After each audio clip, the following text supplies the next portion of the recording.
अध्याय 4 युगों का दौर। गुप्त शासन में राष्ट्रीयता और साम्राज्यवाद। मौर्य काल का अवसान हुआ और उसकी जगह शुंग वंश के ले ली, जिसका शासन अपेक्षाकृत बहुत छोटे क्षेत्र पर था। दक्षिण में बड़े राज्य उभर रहे थे और उत्तर में काबुल से पंजाब तक बाख्ती और भारतीय यूनानी फैले गए थे।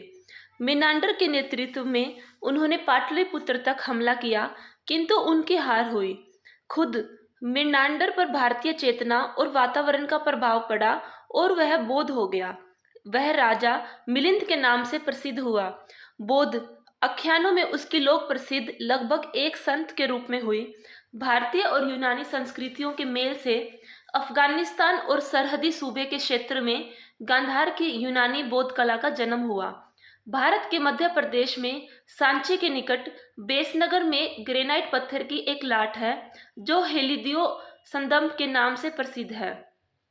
इसका समय ईसा पूर्वी पहली शताब्दी है और इस पर संस्कृत का एक लेख खुदा है। इससे हमें उन यूनानियों के भारतीयकरण की झलक मिलती है जो सरहद पर आए थे और भारतीय संस्कृति को जज़ब कर रहे थे। मध्य एशिया में शक लोग ऑक्सस नदी की घाटी पर बस गए थे। युइची सुदूर पूर्व से आए और उन्होंने इन लोगों को उत्तर भारत की ओर ढकेल दिया। ये शक बौद्ध और हिंदू हो गए। युइचियों में से एक दल कुषाणों का था। उन्होंने सब पर अधिकार करके उत्तर भारत तक अपना विस्तार कर लिया। उन्होंने शकों को पराजित करके उन्हें दक्षिण की ओर खदेड़ा। शक काठियावाड़ और दक्षिण की ओर चले गए। इसके बाद कुषाणों ने पूरे उत्तर भारत पर और मध्य एशिया के बहुत बड़े भाग पर अपना व्यापक और मजबूत साम्राज्य कायम किया। उनमें से कुछ ने हिंदू धर्म को अपना लिया, लेकिन अधिकांश लोग बौद्ध हो गए। उनका सबसे प्रसिद्ध शासक कनिष्क उन बौद्ध कथाओं का भी नायक है जिनमें उसके महान कारनामों और सार्वजनिक कामों का जिक्र किया गया है। उसके बौद्ध होने के बावजूद ऐसा लगता है कि राज्य धर्म का स्वरूप कुछ मिला जुला था, जिसमें जरथुस्त्र के धर्म का भी योगदान है। यह सरहदी सूबा जो कुषाण साम्राज्य कहलाया, उसकी राजधानी आधुनिक पेशावर के निकट थी। तक्षशिला का पुराना विश्वविद्यालय भी उसके निकट था। वह बहुत से राष्ट्रों से आने वाले लोगों के मिलन का स्थान बन गया। यहाँ भारतीयों के मुलाकात सिडनियों, युइचियों, ईरानियों, बाख्तरी, यूनानियों, तुर्कों और चीनियों से होती थी। ये विभिन्न संस्कृतियाँ एक दूसरे को प्रभावित करती थी। इनके आपसी प्रभावों के परिणाम स्वरूप मूर्तिकला और चित्रकला की एक सशक्त शैली ने जन्म लिया। इतिहास की दृष्टि से इसी जमाने में चीन और भारत के बीच पहले संपर्क हुए और 64 ईस्वी में यहाँ चीनी राजदूत आए। उस समय चीन से भारत को जो तोहफे मिले, उनमें आड़ू और नाशपाती के पेड़ थे। गोबी रेगिस्तान के ठीक किनारे किनारे तूफान और कूचा में भारतीय, चीनी और ईरानी संस्कृतियों का अद्भुत मेल हुआ। कुषाण काल में बौद्ध धर्म दो संप्रदायों में बंट गया, महायान और हीनयान। उन दोनों के बीच मतभेद खड़े हुए। भारतीय परंपरा के अनुसार बड़ी बड़ी सभाओं में इन समस्याओं पर विवाद आयोजित किए जाने लगे। इन बहसों में सारे देश के प्रतिनिधि भाग लेते थे। इन विवादों में एक नाम सबसे अलग और विशिष्ट पढ़ाई पड़ता है। यह नाम नागार्जुन का है, जो ईसा की पहली शताब्दी में हुए। उनका व्यक्तित्व महान था। वे बौद्ध शास्त्रों और भारतीय दर्शन दोनों के बहुत बड़े विद्वान थे। उन्हीं के कारण भारत में महायान की विजय हुई। महायान के ही सिद्धांतों का प्रचार चीन में हुआ। लंका और बर्मा, वर्तमान श्रीलंका और म्यांमार हीनयान को मानते हैं। कुषाणों ने अपना भारतीयकरण कर लिया था। वे भारतीय संस्कृति के संरक्षक हो गए थे। फिर भी राष्ट्रीय विरोध की एक अंतर्धारा उनके शासन के खिलाफ बराबर चल रही थी। बाद में जब भारत में नई जातियों का आगमन हुआ, तो ईसा के चौथी शताब्दी में आरंभ में विदेशियों का विरोध करने वाले इस राष्ट्रीय आंदोलन ने निश्चित रूप ग्रहण कर लिया। एक दूसरे महान शासक ने, जिसका नाम भी चंद्रगुप्त था, नए हमलावरों को मार भगाया और एक शक्तिशाली विशाल साम्राज्य कायम किया। इस तरह ईस्वी 320 में गुप्त साम्राज्य का युग आरंभ हुआ। इस साम्राज्य में एक के बाद एक कई महान शासक हुए, जो युद्ध और शांति दोनों कलाओं में सफल हुए। लगातार हमलों में विदेशियों के प्रति प्रबल विरोधी भावना को जन्म दिया और देश के पुराने ब्राह्मण क्षत्रिय तत्वों को मातृभूमि और संस्कृति दोनों की रक्षा के बारे में सोचने के लिए मजबूर होना पड़ा। जो विदेशी तत्व यहाँ घुल मिल गए थे उन्हें स्वीकार कर लिया गया, लेकिन हर नए आने वाले को प्रबल विरोध का सामना करना पड़ा और पुराने ब्राह्मण आदर्शों के आधार पर सजातीय राज्य कायम करने का प्रयास किया गया। लेकिन क्रमशः इन आदर्शों में ऐसी कट्टरता विकसित होने लगी थी कि जो इनके स्वभाव के विपरीत थी।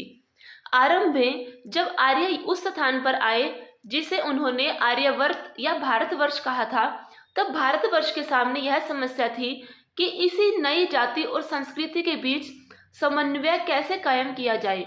भारत ने इस स्थिति का सामना करते हुए मिलीजुली भारतीय आर्य संस्कृति की मजबूत बुनियाद पर निर्मित एक स्थायी हल प्रस्तुत किया। दूसरे विदेशी तत्व यहाँ आए और जज़ब होते गए, लेकिन समय समय पर अजीब रस्म रिवाज वाले अजनबी लोगों ने हमले ने उन्हें हिला दिया। वह इन हमलों को अनदेखा नहीं कर सकता था, क्योंकि इन्हें केवल उनके राजनीतिक ढांचे को ही नहीं तोड़ा, बल्कि उसके सांस्कृतिक आदर्शों और सामाजिक ढांचे के लिए भी खतरा पैदा कर दिया। इनके विरुद्ध जो प्रतिक्रिया हुई उसका मूल राष्ट्रवादी था। उसमें राष्ट्रवाद की शक्ति भी थी और संकीर्णता भी। भारत और दर्शन, इतिहास और परंपरा, रीति रिवाज और सामाजिक ढांचा, जिसके व्यापक घेरे में उस समय के भारत के जीवन के सभी पहलू आते थे, जिसे ब्राह्मणवाद या हिंदूवाद कहा गया, वह इस राष्ट्रवाद का प्रतीक बना। यह दरअसल राष्ट्रीय धर्म था जिससे वे तमाम गहरी जातीय और सांस्कृतिक प्रवृत्तियां प्रभावित हुई, जो आज हर जगह राष्ट्रीयता की बुनियाद में है। जैसे बौद्ध धर्म का जन्म भारतीय विचार से हुआ, उसके लिए भारत वह पुण्य भूमि थी जहां बुद्ध ने जन्म लिया, उपदेश दिया और वहीं उसका निवारण हुआ। वह बौद्ध धर्म मूल रूप से अंतर्राष्ट्रीय था, विश्व धर्म था। जैसे जैसे उसका विकास और विस्तार हुआ, वैसे वैसे उसका यह रूप और विकसित होता गया। इसलिए पुराने ब्राह्मण धर्म के लिए स्वाभाविक था कि वह बार बार राष्ट्रीय पुनर्जागरण का प्रतीक बने। यह धर्म और दर्शन भारत के भीतरी धर्मों और जातीय तत्वों के प्रति तो सहनशील और उदार था, पर विदेशियों के प्रति उसकी उग्रता बराबर बढ़ती जा रही थी और वह अपने आप को उनके प्रभाव से बचाने की कोशिश करता था। ऐसा करने में उनमें जो राष्ट्रवादी चेतना पैदा हुई थी, वह अक्सर साम्राज्यवाद की शक्ल अख्तियार करने लगती थी। गुप्त शासकों का समय बहुत प्रबुद्ध, शक्तिशाली, अत्यंत सुसंस्कृत और तेजस्विता से भरपूर था। फिर भी उसमें साम्राज्यवादी प्रवृत्तियां विकसित हो गई। इनके बहुत बड़े शासक समुद्रगुप्त को भारत का नेपोलियन कहा गया है। साहित्य और कला की दृष्टि से यह बहुत शानदार समय था। चौथी शताब्दी के आरंभ से लेकर 150 वर्ष तक गुप्त वंश ने उत्तर में एक बड़ा शक्तिशाली और समृद्ध राज्य पर शासन किया। इसके बाद लगभग 150 वर्ष तक उनके उत्तराधिकारी अपने बचाव में लगे रहे और साम्राज्य सिकुड़कर लगातार छोटा होता चला गया। मध्य एशिया से नए आक्रमणकारी लगातार भारत पर हमला कर रहे थे। ये गोरे हुन कहलाते थे, जिनके मुल्क में बड़ी लूटमार थी। अंततः यशोवर्मन के नेतृत्व में संगठित होकर उन पर आक्रमण किया गया और उनके सरदार मिहिरगुल को बंदी बना लिया गया। लेकिन गुप्तों के वंशज बालादित्य ने उसके प्रति उदारता का व्यवहार किया और उसे भारत से लौट जाने दिया। मिहिरगुल ने इसके बदले लौटकर अपने मेहरबान कर कपटपूर्ण हमला कर दिया। उत्तर भारत में हुनों का शासन बहुत थोड़े समय तक रहा, लगभग आधी शताब्दी। उनमें से बहुत से लोग देश के छोटे छोटे सरदारों के रूप में यहीं रह गए। वे कभी कभी परेशानी पैदा कर देते थे और भारतीय जन समुदाय के सागर में जजब होते जाते थे। इनमें से कुछ सरदार 7वीं शताब्दी के आरंभ में आक्रमणकारी हो गए। उनका दमन करके कनौज के राजा हर्षवर्धन ने उत्तर से लेकर मध्य भारत तक एक बहुत शक्तिशाली राज्य की स्थापना की। वे कट्टर बौद्ध थे। उनका महायान संप्रदाय अनेक रूपों में हिंदूवाद से मिलता जुलता था। उन्होंने बौद्ध और हिंदू धर्म दोनों धर्मों को बढ़ावा दिया। उन्हीं के समय में प्रसिद्ध चीनी यात्री हुआनत्सांग भारत आया 629 ईस्वी में। हर्षवर्धन कवि और नाटककार था। उसने अपने दरबार में बहुत से कलाकारों और कवियों को इकट्ठा किया और अपनी राजधानी उज्जैनी को सांस्कृतिक गतिविधियों का प्रसिद्ध केंद्र बनाया था। हर्ष की मृत्यु 1648 ईस्वी में हुई थी। यह लगभग वह समय था जब अरब के रेगिस्तानों से अफ्रीका और एशिया में फैलने के लिए इस्लाम सिर उठा रहा था। दक्षिण भारत में मौर्य समाज के सिमटकर अंत हो जाने के 1000 साल से भी ज्यादा समय तक बड़े बड़े राज्य फूले फले। दक्षिण भारत अपनी बारीक दस्तकारी और समुद्री व्यापार के लिए विशेष रूप से प्रसिद्ध था। उसकी गिनती समुद्री ताकतों में होती थी और इनके जहाज दूर देशों तक माल पहुंचाया करते थे। वहां यूनानियों की बस्तियां थी और रोमन सिक्के भी वहां पाए गए। उत्तरी भारत पर बार बार होने वाले हमलों का सीधा प्रभाव दक्षिण पर नहीं पड़ा। इसका परोक्ष प्रभाव यह जरूर हुआ कि बहुत से लोग उत्तर से दक्षिण में जाकर बस गए। इन लोगों में राजगीर, शिल्पी और कारीगर भी शामिल थे। इस प्रकार दक्षिण पुरानी कलात्मक परंपरा का केंद्र बन गया और उत्तर उन नई धाराओं से अधिक प्रभावित हुआ जो आक्रमणकारी अपने साथ लाते थे। शांतिपूर्ण विकास और युद्ध के तरीके। बार बार हमलों और एक के बाद दूसरे साम्राज्य की स्थापना को जो संक्षिप्त ब्यौरा प्रस्तुत किया गया, उसके बीच देश में शांतिपूर्ण और व्यवस्थित शासन के लंबे दौर रहे हैं। मौर्य, कुषाण, गुप्त और दक्षिण में आंध्र, चालुक्य, राष्ट्रकूट के अलावा और भी राज्य ऐसे हैं जो 200, 300 वर्ष तक कायम रहे। इनमें लगभग सारे राजवंश देशी थे। कुषाणों जैसे लोगों ने भी, जो उत्तरी सीमा पर पार से आए थे, जल्दी अपने आप को इस देश और इसकी सांस्कृतिक परंपरा के अनुरूप ढाल लिया। जब कभी दो राज्यों के बीच युद्ध या कोई आंतरिक राजनीतिक आंदोलन होता था तो आम जनता के जीवनचर्या में बहुत कम हस्तक्षेप किया जाता था। इस इतिहास के व्यापक सर्वेक्षण से इस बात का संकेत मिलता है कि यहाँ शांतिपूर्ण और व्यवस्थित जीवन के लंबे दौर यूरोप की तुलना में कहीं अधिक हैं। यह धारणा भ्रामक है कि अंग्रेजी राज ने पहली बार भारत में शांति और व्यवस्था कायम की। अलबत्ता यह सही है कि जब भारत में अंग्रेजी शासन कायम हुआ उस समय देश अवनति की पराकाष्ठा पर था। राजनीतिक और आर्थिक व्यवस्था टूट चुकी थी। वास्तव में यही कारण था कि वह राज यहाँ कायम हो सका। प्रगति बनाम सुरक्षा। भारत में जिस सभ्यता का निर्माण किया गया उसका मूल आधार स्थिरता और सुरक्षा की भावना थी। इस दृष्टि से वह उन तमाम सभ्यताओं से कहीं अधिक सफल रही जिनका उदय पश्चिम में हुआ था। वर्ण व्यवस्था और संयुक्त परिवारों पर आधारित सामाजिक ढांचे ने इस उद्देश्य को पूरा करने की सहायता की। यह व्यवस्था अच्छे बुरे के भेद को मिटाकर सबको एक स्तर पर ले जाती है और इस तरह व्यक्तिवाद की भूमिका इसमें बहुत कम रह जाती है। यह दिलचस्प बात है कि जहां भारतीय दर्शन अत्यधिक व्यक्तिवादी और उसकी लगभग सारी चिंता व्यक्ति के विकास को लेकर है, वहां भारत का सामाजिक ढांचा सामुदायिक था और उसमें सामाजिक और सामुदायिक रीति रिवाजों का कड़ाई से पालन करना पड़ता था। इस सारी पाबंदी के बावजूद पूरे समुदाय को लेकर बहुत लचीलापन भी था। ऐसा कोई कानून या सामाजिक नियम नहीं था जिसे रीति रिवाजों से बदला ना जा सके। यह भी संभव था कि नए समुदाय अपने अलग अलग रीति रिवाजों, विश्वासों और जीवन व्यवहार को बनाए रखकर अब बड़े सामाजिक संगठन के अंग बने रहे। इसे लचीलेपन ने विदेशी तत्वों को आत्मसात करने में सहायता की। समन्वय केवल भारत में बाहर से आने वाले विभिन्न तत्वों के साथ नहीं किया गया, बल्कि व्यक्ति के बाहरी और भीतरी जीवन तथा मनुष्य और प्रकृति के बीच भी समन्वय करने का प्रयास दिखाई पड़ता है।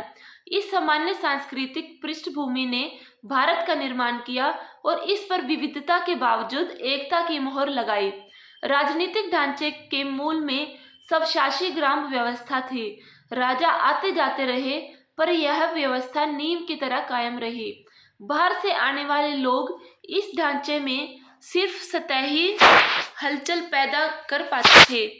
राजसत्ता चाहे दिखने में कितनी निरंकुश लगती हो, रीति रिवाजों और वैधानिक बंधनों से कुछ इस तरह नियंत्रित रहती थी कि कोई शासक ग्राम समुदाय के सामान्य और विशेषाधारों में आसानी से दखल नहीं दे सकता था। इन प्रचलित अधिकारों के तहत समुदाय और व्यक्तित्व दोनों की स्वतंत्रता एक हद तक सुरक्षित रहती थी। ऐसा लगता है कि ऐसे हर तत्व ने जो बाहर से भारत में आया और जिसे भारत ने जज़ब कर लिया, भारत को कुछ दिया और उससे बहुत कुछ लिया। जहां वह अलग थलग रहा, वहां वह अंततः नष्ट हो गया और कभी कभी इस प्रक्रिया में उसने खुद को या भारत को नुकसान पहुंचाया। भारत का प्राचीन रंगमंच। भारतीय रंगमंच अपने मूल में, संबंध विचारों में और अपने विकास में पूरी तरह स्वतंत्र था। इसका मूल उद्गम ऋग्वेद ने उन ऋचाओं और संवादों में खोजा जा सकता है जिनमें एक हद तक नाटकीयता है। रामायण और महाभारत में नाटकों का उल्लेख मिलता है। कृष्ण लीला से संबंधित गीत, संगीत और नृत्य में इसने आकार ग्रहण करना आरंभ कर दिया था। ईसवी पूर्व 6वीं या 7वीं शताब्दी के महान व्याकरण पाणिनि ने कुछ नाटकीय रूपों का उल्लेख किया है। रंगमंच की कला पर रचित नाट्य शास्त्र को ईसा की 3री शताब्दी की रचना कहा जाता है। ऐसे ग्रंथ की रचना तभी हो सकती थी जब नाट्य कला पूरी तरह विकसित हो चुकी हो और नाटकों को सार्वजनिक प्रस्तुति आम बात हो। अब यह माना जाने लगा कि नियमित रूप से लिखे गए संस्कृत नाटक ईसा पूर्वी 3री शताब्दी तक पूरी तरह प्रतिष्ठित हो चुके थे। जो नाटक हमें मिले हैं उनमें पहले के ऐसे रचनाकारों और नाटकों का अक्सर हवाला दिया जाता है जो अभी तक नहीं मिले हैं। ऐसे नाटककारों में एक भास था। इस शताब्दी के आरंभ में उसके 13 नाटकों का एक संग्रह खोज में मिला। अब तक मिले संस्कृत नाटकों के प्राचीनतम नाटक अश्वघोष के हैं। इस ईस्वी सन के आरंभ में ठीक पहले या बाद में हुआ होगा। ये ताड़पत्र पर लिखित पांडुलिपियों के अंश मात्र हैं और आश्चर्य की बात यह है कि यह गोबी रेगिस्तान की सरहदों पर तूफान में मिले हैं। अश्वघोष धर्म प्रयाण बोध हुआ। उसने बुद्ध चरित नाम की बुद्ध की जीवनी लिखी। यह ग्रंथ बहुत प्रसिद्ध हुआ और बहुत समय पहले भारत, चीन और तिब्बत में बहुत लोकप्रिय हुआ।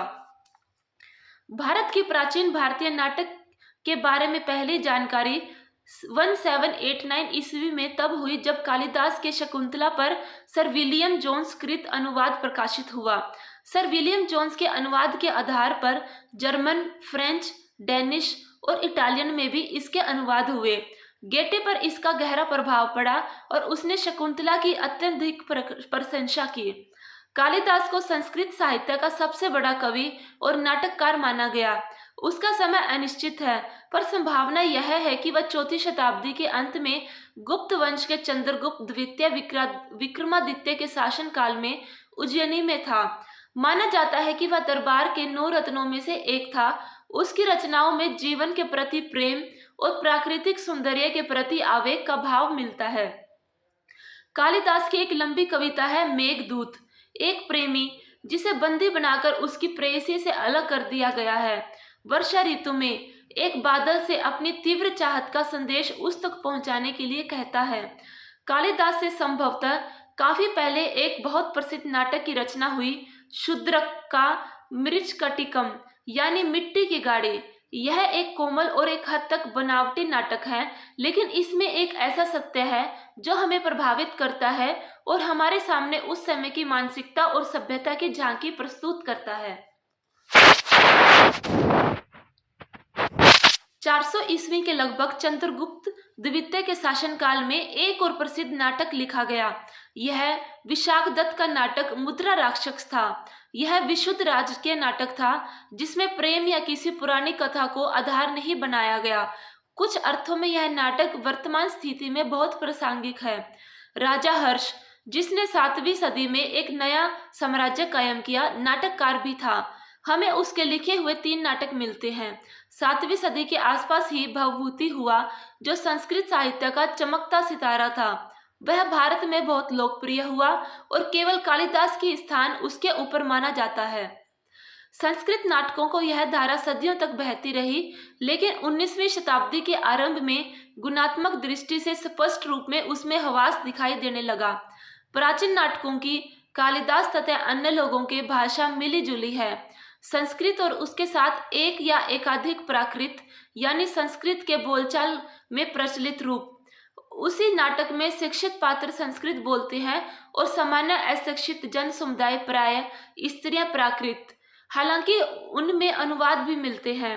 यह साहित्यिक भाषा और लोकप्रिय कला के बीच समझौता था। फिर भी प्राचीन नाटक अक्सर राज दरबारों या उसी प्रकार के अभिजात दर्शकों के लिए अभिजातकीयवादी कला को प्रस्तुत करते हैं। इस ऊंचे दर्जे के साहित्यिक रंगमंच के अलावा हमेशा एक लोकमंच भी रहा है। इसका आधार भारतीय पुराकथाएं और महाकाव्यों से ली गई कथाएं होती थी। दर्शकों को इन विषयों की अच्छी तरह जानकारी रहती थी और इनका सरोकार नाट्य तत्व से कहीं अधिक प्रस्तुति पर रहता था। ये अलग अलग क्षेत्रों की बोलियों में रचे जाते थे, अतः उस क्षेत्र विशेष तक ही सीमित रहते थे। दूसरी ओर संस्कृत नाटकों का चलन पूरे भारत में था, क्योंकि उनकी भाषा पूरे भारत के शिक्षित समुदाय की भाषा थी। संस्कृत भारत की जीवंतता और स्थायित्व। संस्कृत अद्भुत रूप से समृद्ध भाषा है, अत्यंत विकसित और नाना प्रकार से अलंकृत। इसके बावजूद वह नियत और व्याकरण के उस ढांचे में सख्ती से जकड़ी है जिसका निर्माण 2600 वर्ष पहले पाणिनि ने किया था। इसका प्रसार हुआ, संपन्न हुई, भरी पूरी और अलंकृत हुई, पर इसने अपने मूल को नहीं छोड़ा। संस्कृत साहित्य के पतन के काल में भाषा ने अपने कुछ शक्ति और शैली की सादगी खो दी। सर विलियम जोन्स ने 1784 में कहा था, संस्कृत भाषा चाहे कितनी पुरानी हो, उसकी बनावट अद्भुत है। यूनानी भाषा के मुकाबले यह अधिक पूर्ण है, लातिनी के मुकाबले अधिक उत्कृष्ट है और दोनों के मुकाबले अधिक परिष्कृत है। पर दोनों के साथ वह इतनी अधिक मिलती जुलती है कि यह संयोग आकस्मिक नहीं हो सकता। यह साफ पहचाना जा सकता है कि इन सभी भाषाओं का स्रोत एक ही है, जो शायद अब मौजूद नहीं रहा है। संस्कृत आधुनिक भारतीय भाषाओं की जननी है। उनका अधिकांश शब्दकोश और अभिव्यक्ति का ढंग संस्कृत की देन है। संस्कृत काव्य और दर्शन से बहुत से सार्थक और महत्वपूर्ण शब्द, जिनका विदेशी भाषाओं में अनुवाद नहीं किया जा सकता, आज भी हमारी लोक प्रचलित भाषाओं में जीवित है। दक्षिण पूर्व एशिया में भारतीय उपनिवेश और संस्कृति।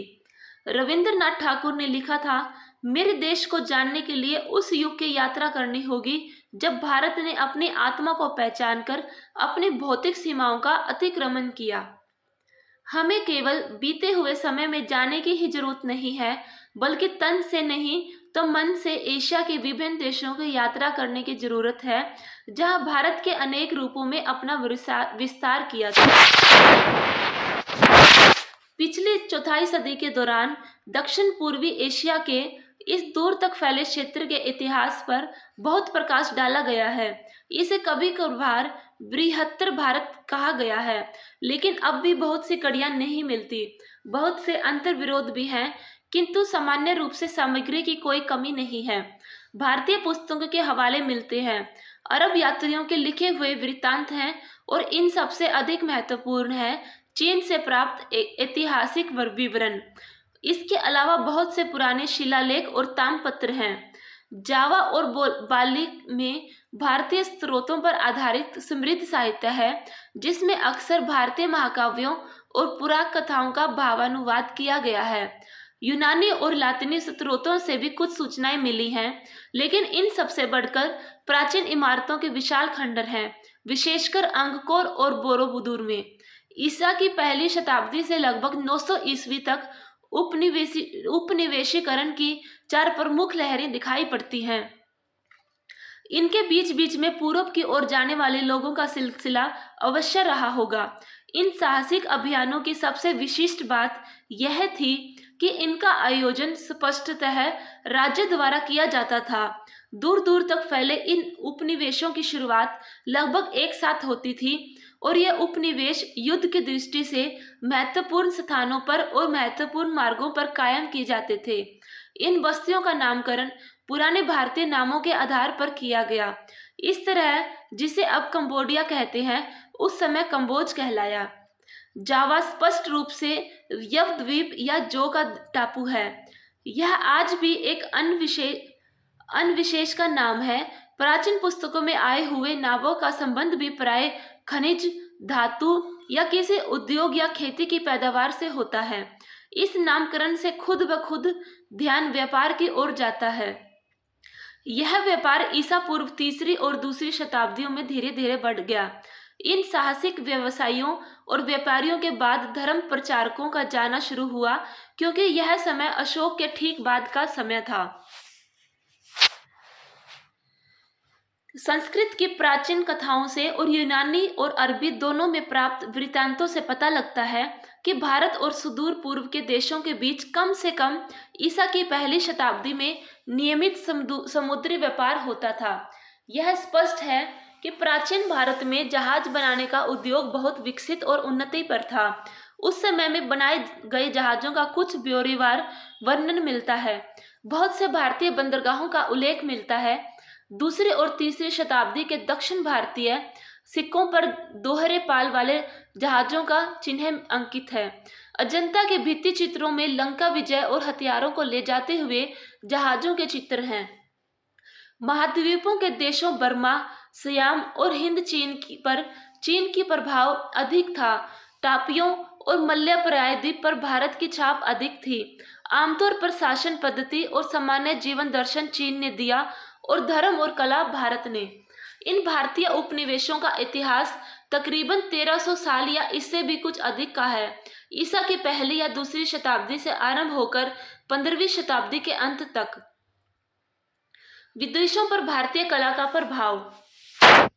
भारतीय सभ्यता ने विशेष रूप से दक्षिणी पूर्व एशिया में के देशों को अपनी जड़ें जमाई। इस बात का प्रमाण आज वहां सब जगह मिलता है। चंपा, अंगकोर, श्री विजय, भजाप्पापहित और दूसरे स्थानों पर संस्कृत के बड़े बड़े अध्ययन केंद्र थे। वहां जिन राज्यों का उदय हुआ उनके शासकों के नाम विशुद्ध भारतीय और संस्कृत नाम हैं।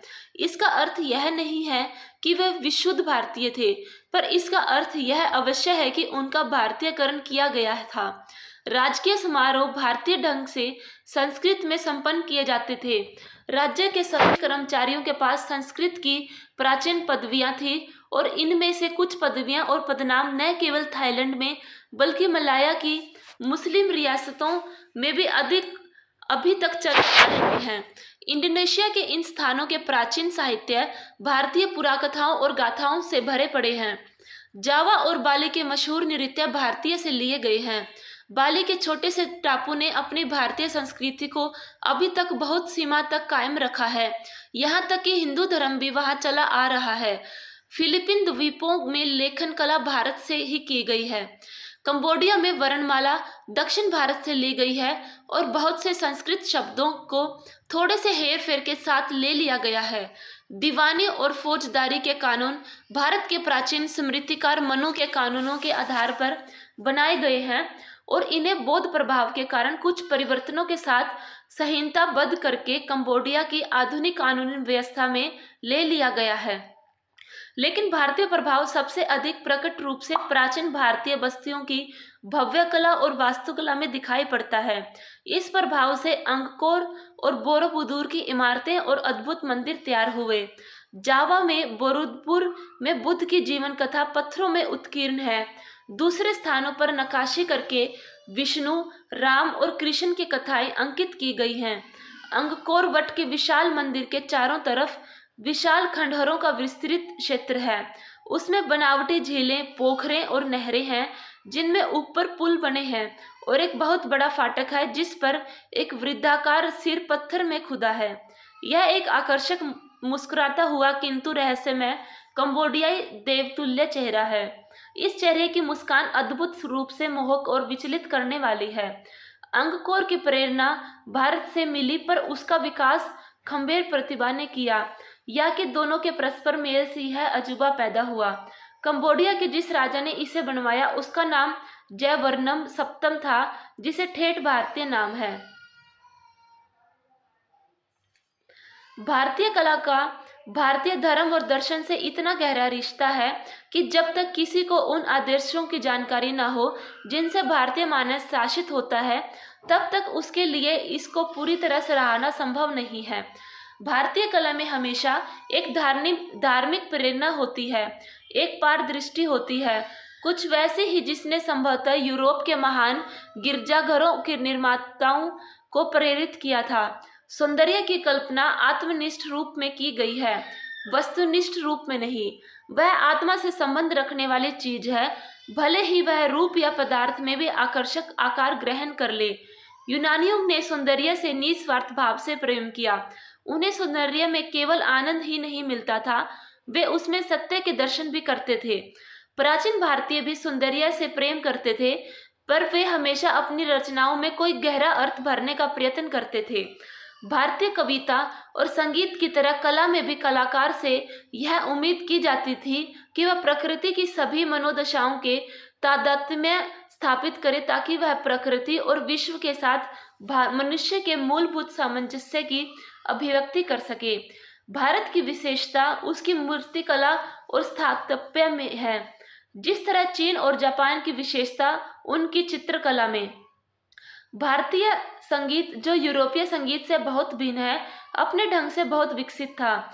इस दृष्टि से भारत का बहुत विशिष्ट स्थान है और संगीत के क्षेत्र में चीन और सुदूर पूर्व के अलावा उसने एशियाई संगीत को बहुत दूर तक प्रभावित किया था।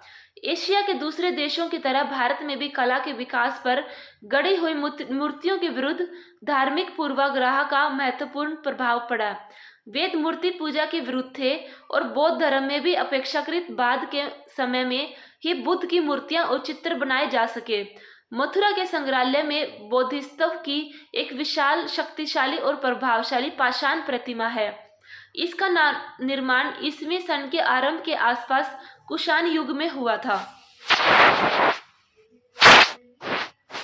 भारतीय कला अपने प्रारंभिक काल में प्रकृतिवाद से भरी है, जो कुछ अंशों में चीनी प्रभाव के कारण हो सकता है। भारतीय कला के इतिहास की विभिन्न अवस्थाओं पर चीनी प्रभाव दिखाई पड़ता है। 4वीं से 6वीं शताब्दी ईस्वी में गुप्त काल के दौरान, जिसे भारत का स्वर्ण युग कहा जाता है, अजंता की गुफाएं खोदी गई और उनमें भित्ति चित्र बनाए गए। बाघ और बादामी की गुफाएं भी इसी काल की हैं। अजंता हमें किसी स्वप्न की तरह दूर किंतु असल में एकदम वास्तविक दुनिया में ले जाती है। यह भित्ति चित्रों को बौद्ध भिक्षुओं ने बनाया था। बहुत समय पहले उनके स्वामी ने कहा था, स्त्रियों से दूर रहो, उनकी तरफ देखो भी नहीं, क्योंकि वे खतरनाक हैं। इसके बावजूद इन चित्रों में स्त्रियों की कमी नहीं है। सुंदर स्त्रियां, राजकुमारियां, गायिकाएं, नर्तकियां बैठे और खड़े, श्रृंगार करती हुई या शोभा यात्रा में जाती हुई। ये चित्रकार भिक्षु संसार को और जीवन के गतिशील नाटक को कितनी अच्छी तरह जानते थे। उन्होंने ये चित्र उतने ही प्रेम से बनाए हैं जितने प्रेम से उन्होंने बोधिसत्व से उनकी शांत लोकोत्तर गरिमा में चित्रित किया। 7वीं 8वीं शताब्दियों में ठोस चट्टान को काटकर एलोरा की विशाल गुफाएं तैयार हुई, जिनके बीच में कैलाश का विशाल मंदिर है। यह अनुमान करना कठिन है कि इंसान ने इसकी कल्पना कैसे की होगी या कल्पना करने के बाद अपनी कल्पनाओं को रूपाकार कैसे दिया होगा। एलिफेंटा की गुफाएं भी इसी समय की हैं, जहां प्रभावशाली और रहस्यमयी त्रिमूर्ति बनी है। दक्षिण भारत में महाबलीपुरम की इमारतों का निर्माण भी इसी समय में हुआ था। एलिफेंटा की गुफाओं में नटराज शिव की एक खंडित मूर्ति है, जिसमें शिव नृत्य में मुद्रा में है। हेवेल का कहना है कि इस शत विक्षत अवस्था में भी यह मूर्ति भीमाकार शक्ति का मूर्त रूप है और इसकी कल्पना अत्यंत विशाल है। ब्रिटिश संग्रहालय में विश्व का सृजन और नाश करते हुए नटराज शिव की एक और मूर्ति है। एपस्टीन ने लिखा है कि उनकी विशाल लयात्मकता काल के विराट युगों का आह्वान करती है। जावा में बोरीबुदुर से बोधिसत्व का एक सिर कोपेनहेगन और गलीपटोटे ले जाया गया है।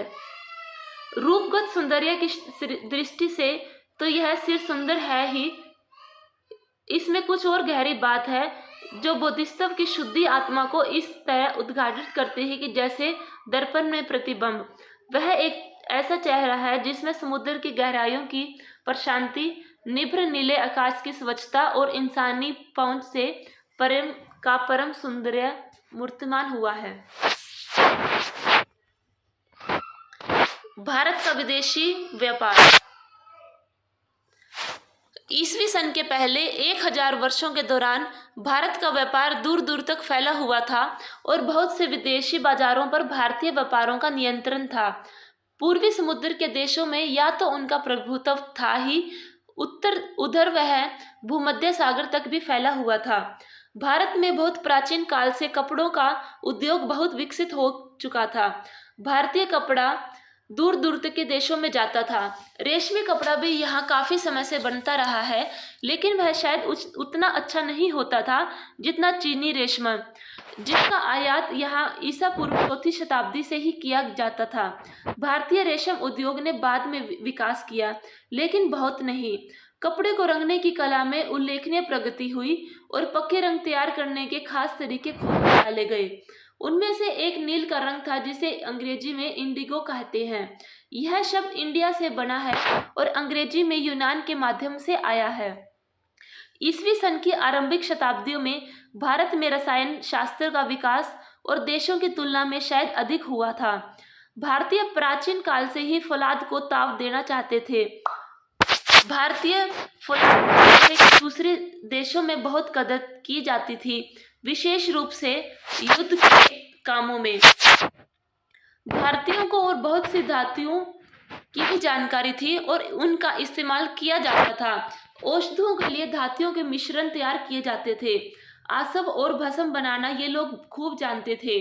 औषध विज्ञान काफी विकसित था। मध्य युग तक प्रयोगों में काफी विकास किया जा चुका था, गर्चे ये प्रयोग मुख्य रूप से प्राचीन ग्रंथों पर आधारित थे। शरीर रचना और शरीर विज्ञान का अध्ययन किया जाता था और हार्वे से बहुत पहले रक्त संचार की बात सुझाई जा चुकी थी। खगोल शास्त्र, जो विज्ञानों में प्राचीनतम है, विश्वविद्यालयों के पाठ्यक्रम का नियमित विषय था और फलित ज्योतिष को इससे मिला दिया जाता था। एक निश्चित पंचांग भी तैयार किया गया था, जो अब भी प्रचलित है।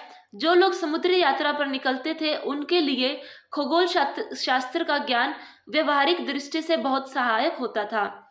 यह कहना कठिन है कि उस समय तक यंत्रों ने कितनी प्रगति की थी, लेकिन जहाज बनाने का उद्योग खूब चलता था। इसके अलावा विशेष रूप से युद्ध में काम आने वाले तरह तरह की मशीनी के हवाले भी मिलते हैं। ऐसा प्रतीत होता है कि उस समय भारत औजारों के निर्माण में एवं प्रयोग में और इसका रसायन शास्त्र और धातु शास्त्र संबंधी जानकारी में किसी देश से पीछे नहीं था। इसी कारण कई सदियों तक वह कई विदेशी मंडियों को अपने वश में रख सका। प्राचीन भारत में गणित शास्त्र, यह माना जाता है कि आधुनिक अंक गणित और बीज गणित की नींव भारत में ही पड़ी थी। गिनती के चौखटे को इस्तेमाल करने की फूहड़ पद्धति, रोमन और उसी तरह की संख्याओं के इस्तेमाल ने बहुत समय तक प्रगति में बांध दिया, जबकि शून्याक मिलाकर 10 भारतीय संख्याओं ने मनुष्य की बुद्धि को इन बाधाओं से बहुत पहले मुक्त कर दिया था और अंकों के व्यवहार पर अत्यधिक प्रकाश डाला था। ये अंक चिन्ह बेजोड़ थे और दूसरे देशों में प्रयोग किए जाने वाले तमाम चिन्हों से एकदम भिन्न थे।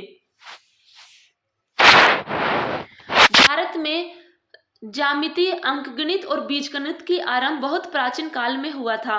शायद आरंभ के वैदिक वेदियों पर आकृतियां बनाने के लिए एक तरह के ज्यामितीय बीजगणित का प्रयोग किया जाता था। हिंदू संस्कारों में ज्यामितिक आकृतियां अभी भी आमतौर पर काम में लाई जाती हैं। भारत में ज्यामिति का विकास अवश्य हुआ, पर इस क्षेत्र में यूनान और सिकंदरिया आगे बढ़ गए। अंकगणित और बीजगणित में भारत आगे बना रहा, जिसे शून्य या कुछ भी नहीं कहा जाता। वह आरंभ में एक बिंदी या नुक्ते की तरह था, बाद में उसने एक छोटे वृत्त का रूप धारण कर लिया। उसे किसी भी और अंक की तरह एक अंक समझा जाता था। शून्यांक और स्थान मूल्य वाली दशमलव विधि को स्वीकार करने के बाद अंकगणित और बीजगणित में तेजी से विकास करने की दिशा में कपाट खुल गए। बीजगणित का सबसे प्राचीन ग्रंथ ज्योतिर्विद आर्यभट्ट का है, जिनका जन्म 427 ईस्वी में हुआ था। भारतीय गणित शास्त्र में अगला महत्वपूर्ण नाम भास्कर 522 ईस्वी का और उसके बाद ब्रह्मपुत्र 628 ईस्वी का है। ब्रह्मपुत्र प्रसिद्ध खगोल शास्त्री भी था, जिसे शून्य पर लागू होने वाले नियम निश्चित किए और इस क्षेत्र में और अधिक उल्लेखनीय प्रगति की। इसके बाद अंकगणित और बीजगणित पर लिखने वाले गणितज्ञों की परंपरा मिलती है। इनमें अंतिम महान नाम भास्कर द्वितीय का है, जिसका जन्म 1114 ईस्वी में हुआ था। उसने खगोल शास्त्र, बीजगणित और अंकगणित का क्रमशः तीनों ग्रंथों की रचना की। अंकगणित पर उनकी पुस्तक का नाम लीलावती है, जो ईसरे के नाम के होने के कारण गणित की पुस्तक के लिए विचित्र लगता है। विश्वास किया जाता है कि लीलावती भास्कर की पुत्री थी, गोकि इसका कोई प्रमाण नहीं मिलता। पुस्तक की शैली सरल और स्पष्ट है और छोटी उम्र के लोगों की समझ के लिए उपयुक्त है। इस पुस्तक का संस्कृत विद्यालयों में अब भी कुछ हद तक अपनी शैली के कारण इस्तेमाल किया जाता है। 8वीं शताब्दी में खलीफा अल मंसूर के राज्यकाल में 753 से 774 ईस्वी कई भारतीय विद्वान बगदाद गए और अपने साथ वे जिन पुस्तकों को ले गए उनमें खगोल शास्त्र और गणित की पुस्तकें थीं। इन्होंने अरबी जगत में गणित शास्त्र और ज्योतिष शास्त्र के विकास को प्रभावित किया और वह भारतीय अंक प्रचलित हुए। बगदाद उस समय विद्याध्ययन का बड़ा केंद्र था और यूनानी और यहूदी विद्वान वहां एकत्र होकर अपने साथ यूनानी दर्शन, ज्यामिति और विज्ञान ले गए थे। मध्य एशिया से स्पेन तक सारी इस्लामी दुनिया पर बगदाद का सांस्कृतिक प्रभाव महसूस किया जा रहा था और अरबी अनुवादों के माध्यम से भारतीय गणित का ज्ञान इस व्यापक क्षेत्र में फैल गया था।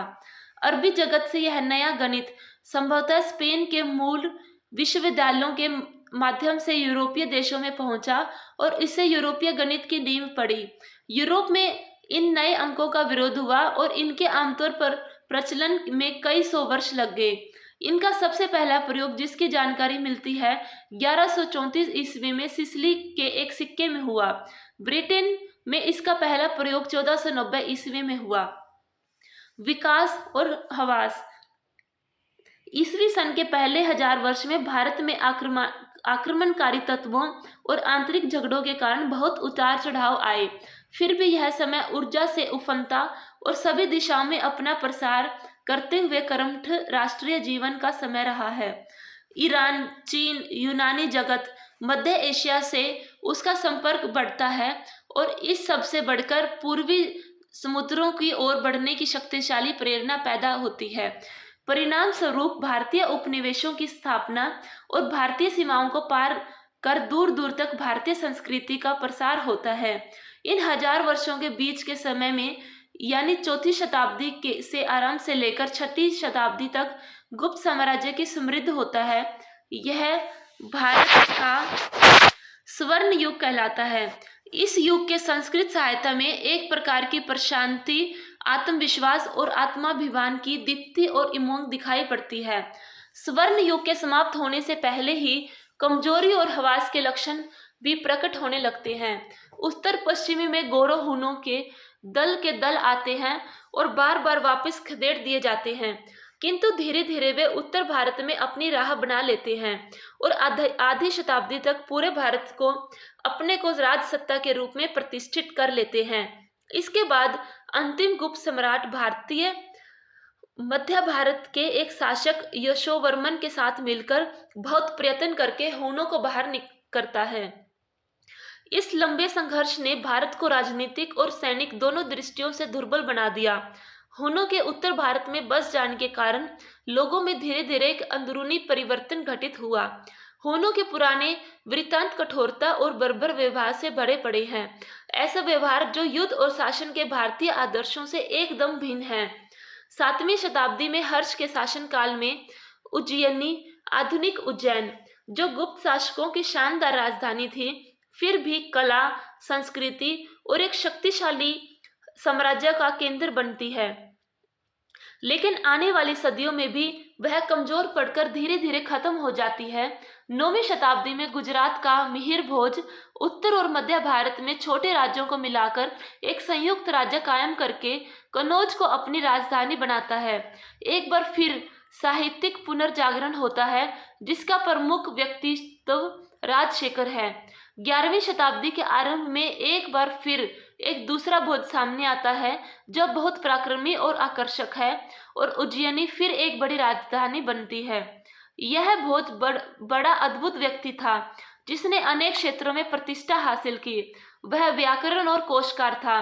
साथ ही उसकी दिलचस्पी भेषज और खगोल शास्त्र में भी थी। उसने इमारतों का निर्माण कराया और कला एवं साहित्य का संरक्षण किया। वह स्वयं कवि और लेखक था, जिसके नाम से कई रचनाएं मिलती हैं। उसका नाम महानता, विद्वत्ता और उदारता के प्रतीक के रूपों में लोक कथाओं और किस्सों का हिस्सा बन गया है। इन तमाम चमकदार टुकड़ों के बावजूद एक भीतरी कमजोरी ने भारत को जकड़ रखा है, जिससे उसकी राजनीतिक प्रतिष्ठा ही नहीं बल्कि उससे रचनात्मक क्रियाकलाप भी प्रभावित होते दिखाई पड़ते हैं। यह प्रतिक्रिया बहुत धीमी गति से चलती रही और इसने दक्षिण भारत की तुलना में उत्तर भारत को जल्द प्रभावित किया। वस्तुतः दक्षिण आक्रमणकारियों के लगातार हमले का मुकाबला करने के दबाव में बचा रहा। उत्तर भारत की अनिश्चित स्थिति से बचाव के लिए बहुत से लेखक, कलाकार और वास्तुशिल्पी दक्षिण में जाकर बस गए। दक्षिण के शक्तिशाली राज्यों ने इन लोगों को रचनात्मक कार्य के लिए ऐसा अवसर दिया होगा जो उन्हें दूसरी जगह नहीं मिला। गर्चे उत्तरी भारत छोटे छोटे राज्यों में बंटा हुआ था, पर जीवन महासमृद्ध था और वहां कई केंद्र सांस्कृतिक और दार्शनिक दृष्टि से सक्रिय थे। हमेशा की तरह बनारस धार्मिक और दार्शनिक विचारों का गढ़ था। लंबे समय तक कश्मीर भी बौद्धों और ब्राह्मणों के संस्कृत ज्ञान का बहुत बड़ा केंद्र रहा। भारत में बड़े बड़े विश्वविद्यालय रहे। इनमें सबसे प्रसिद्ध नालंदा था, जिसके विद्वान का पूरे भारत में आदर किया जाता था। यहाँ चीन, जापान और तिब्बत से विद्यार्थी आते थे, बल्कि कोरिया, मंगोलिया और बुखारा से भी। धार्मिक और दार्शनिक विषयों, बौद्ध और ब्राह्मण दोनों के अनुसार के अलावा दूसरे विषयों की शिक्षा भी दी जाती थी। कला और वास्तुशिल्प के विभाग थे। वैद्यक का विद्यालय था, कृषि विभाग था, डेयरी फार्म था और पशु थे। विदेशों में भारतीय संस्कृति का प्रसार ज्यादातर नालंदा के विद्वानों ने किया है। इसके अलावा बिहार में आजकल के भागलपुर के पास विक्रमशिला और काठियावाड़ में वल्लभी विश्वविद्यालय थे। गुप्त शासकों के समय में उज्जैनी विश्वविद्यालय का उत्कर्ष हुआ। दक्षिण में अमरावती विश्वविद्यालय का जो सहस्त्राब्दी समाप्ति पर आती है, यह सब सभ्यता के तीसरे पहर जैसे लगने लगता है। दक्षिण में अब भी तेजस्विता और शक्ति शेष थी और वह कुछ और शताब्दियों तक बनी रही, पर ऐसा लगता था जैसे हृदय स्तंभित हो चला हो, उनके धड़कनें मंद होने लगी हों। 8वीं शताब्दी में शंकर के बाद कोई महान दार्शनिक नहीं हुआ। शंकर भी दक्षिण भारतीय थे। ब्राह्मण और बौद्ध दोनों धर्मों का ह्रास होने लगता है और पूजा के विकृत रूप सामने आने लगते हैं, विशेषकर तांत्रिक पूजा और योग पद्धति के भ्रष्ट रूप। साहित्य में भवभूति 8वीं शताब्दी आखिरी बड़ा व्यक्ति था। गणित में आखिरी बड़ा नाम भास्कर द्वितीय 12वीं शताब्दी का है। कला में ईसवी हैवल के अनुसार 7वीं या 8वीं शताब्दी से 14वीं शताब्दी तक भारतीय कला का महान युग था। यही समय यूरोप में गाथिक कला के चरम विकास का समय था। प्राचीन भारतीय कला की रचनात्मक प्रवृत्ति का ह्रास स्पष्ट रूप से 16वीं शताब्दी में होने लगता है। मेरा ख्याल है कला में क्षेत्र भी उत्तर की अपेक्षा दक्षिण भारत में ही पुरानी परंपरा ज्यादा लंबे समय तक कायम रही। उपनिवेशों में बसने के लिए आखिरी बड़ा दल दक्षिण से 9वीं शताब्दी में गया, लेकिन दक्षिण के चोल वंशी 11वीं शताब्दी में तब तक एक बड़ी समुद्री शक्ति बने रहे जब तक उन्हें श्रीविजय से परास्त करके उन पर विजय नहीं प्राप्त कर ली। समय के साथ भारत क्रमशः अपनी प्रतिभा और जीवन शक्ति को खोता जा रहा था। यह प्रतिक्रिया बहुत धीमी थी और कई सदियों तक चलती रही। इसका आरंभ उत्तर में हुआ और अंत में यह दक्षिण पहुंच गई। इसका राजनीतिक पतन और सांस्कृतिक गतिरोध के कारण क्या थे? राधा कृष्ण का कहना है कि भारतीय दर्शन ने अपनी शक्ति राजनीतिक स्वतंत्रता के साथ खो दी। यह सही है कि राजनीतिक स्वतंत्रता खो जाने से सांस्कृतिक ह्रास अनिवार्य रूप से शुरू हो जाता है, लेकिन राजनीतिक संस्कृति स्वतंत्रता तभी छिनती है जब उससे पहले किसी तरह का ह्रास शुरू हो जाता है। भारत जैसा विशाल, अति विकसित और अत्यंत सभ्य देश बाह्य आक्रमण के सामने तभी हार मानेगा या तो भीतर से खुद पतनशील हो या आक्रमणकारी युद्ध कौशल में उससे आगे हो। भीतरी हवास भारत में इन हजार वर्षों के अंत में बिल्कुल स्पष्ट दिखाई पड़ता है। हर सभ्यता के जीवन में हवास और विघटन के दौर बार बार आते हैं, पर भारत में उनसे बचकर नए सिरे से अपना कायाकल्प कर लिया। उसमें एक ऐसा सक्रिय अंत स्थल रहा जो नए संपर्कों से अपने को हमेशा ताजा रूप देकर फिर से अपना विकास करता रहा। कुछ इस रूप में अतीत से भिन्न होकर भी उसके साथ गहरा संबंध बना रहा। भारत में हमेशा से व्यवहार में रूढ़िवादिता और विचारों में विस्फोट का विचित्र संयोग रहा है। सभ्यताओं के ध्वस्त होने के हमारे सामने बहुत से उदाहरण हैं। इनमें सबसे उल्लेखनीय उदाहरण यूरोप की प्राचीन सभ्यता का है, जिसका अंत रोम के पतन के साथ हुआ। भारतीय सभ्यता का ऐसा नाटकीय अंत न उसने उस समय हुआ और न बाद में, किंतु उत्तरोत्तर पतन साफ दिखाई पड़ता है। शायद यह भारतीय समाज व्यवस्था के बढ़ते हुए कट्टरपन और गैर मिलनसारी का अनिवार्य परिणाम था, जिसे यहाँ की जाति व्यवस्था में देखा जा सकता है। जहाँ भारतीय विदेश चले गए, जैसे दक्षिण पूर्वी एशिया में, वहाँ उनकी मानसिकता, रीति रिवाज और अर्थव्यवस्था किसी में इतना कट्टरपन दिखाई नहीं पड़ा। अगले 400-500 वर्ष तक वे इन उपनिवेशों में फले फूले और उन्होंने तेजस्विता और रचनात्मक शक्ति का परिचय दिया। स्वयं भारत में गैर मिलनसारी की भावना में उनकी रचनात्मकता को नष्ट कर दिया। जीवन निश्चित चौकठे में बंट गया और जहां हर आदमी का धंधा स्थायी और नियत हो गया। देश की सुरक्षा के लिए युद्ध करना क्षत्रिय का काम हो गया। ब्राह्मण और क्षत्रिय वाणिज्य व्यापार को निजी नजर से देखते थे। नीची जाति वालों को शिक्षा और विकास के अवसरों से वंचित रखा गया और उन्हें अपने से ऊंची जाति के लोगों के अधीन रहना सिखाया गया। भारत के सामाजिक ढांचे ने भारतीय सभ्यता को अद्भुत दृढ़ता दी है। उसने गुटों को शक्ति दी और उन्हें एकजुट किया, लेकिन यह बात बृहत्तर एकता और विकास के लिए बाधक हुई। इसने दस्तकारी, शिल्प, वाणिज्य और व्यापार का विकास किया, लेकिन हमेशा अलग अलग समुदायों के भीतर। इस तरह खास ढंग से धंधे पुश्तैनी बन गए और नए ढंग के कामों से बचने और पुरानी लकीर पीटते रहने की प्रवृत्ति पैदा हुई। इससे बड़ी संख्या में लोगों को विकास के अवसरों से वंचित करते हुए उन्हें स्थायी रूप से समाज की सीढ़ी में नीचा दर्जा देकर यह मिल्लत चुकाया गया। इसी कारण हर तरफ हवास हुआ, विचारों में, दर्शन में, राजनीति में, युद्ध की पद्धति में, बाहरी दुनिया के बारे में जानकारी और उसके साथ संपर्क में। साथ ही क्षेत्रीयता के भाव बढ़ने लगे। भारत की अखंडता की अवधारणा के स्थान पर सामंत और गिरोहबंदी की भावनाएं बढ़ने लगी और अर्थव्यवस्था संकुचित हो गई। इसके बावजूद जीवनी शक्ति और अद्भुत दृढ़ता बची हुई थी और इसके साथ लचीलापन एवं अपने को ढालने की क्षमता। इसलिए वह बचा रह सका, नए संपर्कों एवं विचारधाराओं का लाभ उठा सका और कुछ दिशाओं में प्रगति भी कर सका। लेकिन यह प्रगति अतीत के बहुत से अवशेषों से जकड़ी रही और बाधित होती रही।